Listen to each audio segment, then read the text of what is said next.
with regard to return to play, and the Berlin guidelines changed it from RTP to RTS, return to sport, because returning to sport is different from returning to play. Returning to sport means you're getting back into sport in a practice sense, not maybe back to game sense, but you're returning to the sport in a more active manner. The brain has to process hockey in a much faster level than any other sport because it's constant. There's the visual aspect of it, of the light sensitivity. There is the motoric aspect. It's not just knowing what's going to happen and anticipating that from a thinking standpoint, which way is the puck going to go, which way is that skater going to go, but then physically the athlete has to be able to respond to that. It's why some people think that hockey is the hardest sport to come back to post-injury because of the complexity of the game. Hockey players have to be, when they return to their sport, first and foremost, I think have to be focused on two important factors. One is their balance.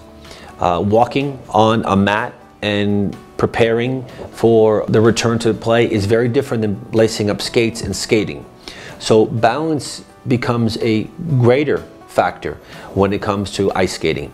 And so hockey players have to be very aware of how their balance is coming along when they lace up the skates, but also they have to be very well aware of any visual changes that they may incur. It's balance and it's visual more than anything. Post-injury, once an athlete's recovered in hockey, probably the most important factor that they may find themselves facing is the psychological factor of worrying about getting hit again, about worrying about how do I now skate as hard as I did, as fast as I did, and go into the corner like I used to do. The long-term effects of a concussion are still yet undefined, and we don't really know them that well. They really depend on a number of factors. We're looking into now males versus females, and do females have a more prolonged recovery? Some research shows that it takes females about 10 to 14 days longer to recover than males. Some research is showing that those who are 13 to 18 take 2 weeks longer to recover than those who are 18 and on up. Partly we know that the developing brain between the ages of 13 and 18 is exploding, and if you have an injury during those formidable years, that it could impact long-term recovery. So each injury has to be looked at in its own specific sense. But I think the biggest factor that goes into a recovery or long-term recovery is making sure that it was identified and caught correctly in the beginning.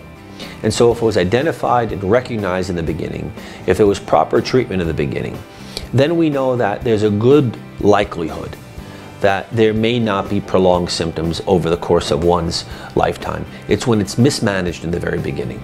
It's when treatment isn't targeted in the very beginning.